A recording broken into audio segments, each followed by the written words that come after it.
Hi, my name is Max Brook. I'm one of the designers on Stonesaga. My name is Luke Eddy. I am the co-designer on Stonesaga. Stonesaga is a narrative-driven, persistent, cooperative survival crafting game. In my words, I would say Stonesaga is a big sandbox. It's the glacial valley that you find yourself in is really a sandbox for players to explore. And this experience really revolves around, exploring this world, discovering things that are, lost and hidden away, and also in leaving your mark on the world and changing it as you discover things, and having these changes carry forward into future games. So I started out working on role-playing games, actually. I was a producer on Warhammer 40k roleplay at Fantasy Flight Games, and then I worked on Star Wars roleplaying. I designed Legends of the Five Rings roleplaying, most recent edition. And from there, I branched out into miniatures games. I worked on Star Wars X-Wing. So I started doing game design at Fantasy Flight Games. I had initially been doing lots of playtesting for all their LCGs, but I got brought onto the miniatures department, and I got to work with Alex Davey on Star Wars Legion, and did that pretty much the whole time I was there. I helped out occasionally on X-Wing and Armada. So the flow of Stonesaga works on a couple of levels. So there's the flow within an individual game. In every game, your society is facing a challenge. You're playing these characters.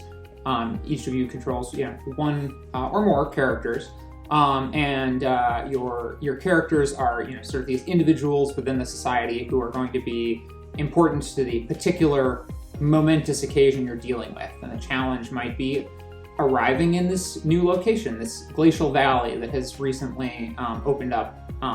Or it might be dealing with a sudden crisis that has come up and threatens your society.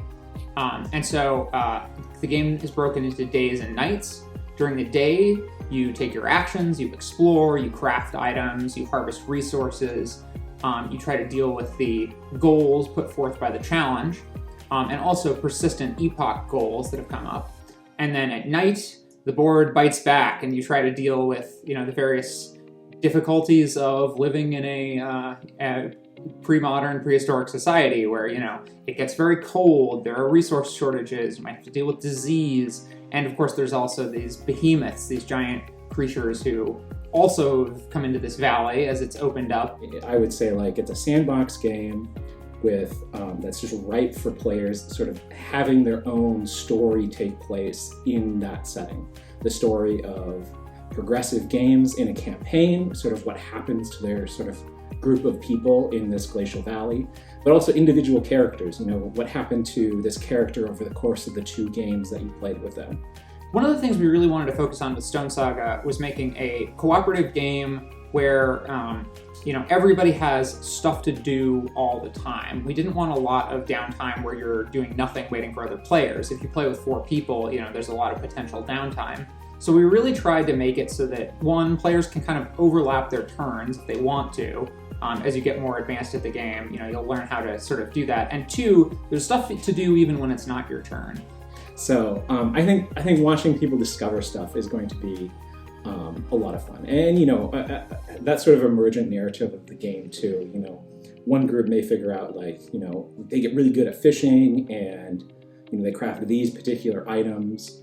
And that makes their game very different than, another player's game who, maybe they started in a different biome, they discovered different items that they crafted, they concentrated on more base building, building up structures, in their outposts.